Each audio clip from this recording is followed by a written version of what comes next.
ಇನ್ನು ಐದನೇದಾಗಿ ಸಿಂಹರಾಶಿ ಸಿಂಹಲಗ್ನ.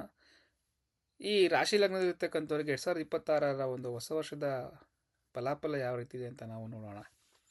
ಇನ್ನು ಸಿಂಹರಾಶಿಯಲ್ಲಿರ್ತಕ್ಕಂಥವರಿಗೆ ಶನಿಯ ಒಂದು ಸಾಡೆ ಸಾತಿ ದೈಯದ ಪ್ರಭಾವದಲ್ಲಿರೋದ್ರಿಂದ 3 ಹಂತದಲ್ಲಿ ನಾವು ಶನಿಯ ಒಂದು ಸಾಡೆ ಸಾತಿಯನ್ನು ಹೇಳ್ತೀವಿ. ಇದರಲ್ಲಿ ದೈಯದ ಪ್ರಭಾವ ಇರುತ್ತಂದರೆ ಸಿಂಹರಾಶಿಯವರಿಗೆ ಮಧ್ಯಮ ಹಂತದ ಒಂದು ದೈಯದ ಸಾಡೆ ಸಾತಿ ಅಂತ ಹೇಳ್ಬೋದು. ಇದರಲ್ಲಿ ಇರ್ತಕ್ಕಂಥವ್ರಿಗೆ ಈಗ ಶುರುವಾಗಿರೋದ್ರಿಂದ, ಅಂದರೆ ಈ ವರ್ಷವು ಶನಿಯ 2.5 ವರ್ಷಗಳ ಕಾಲದ ದೋಷಪೂರಿತ ಅವಧಿಯಿಂದ ಕೂಡಿರ್ತಕ್ಕಂಥದ್ದು. ಈ ಪ್ರಭಾವದಿಂದಾಗಿ ಕೆಲವು ಹಳೆಯ ಕಾಯಿಲೆಗಳು ನಿಮ್ಮನ್ನು ಮತ್ತೆ ತೊಂದರೆಗೊಳಿಸುವಂಥದ್ದು.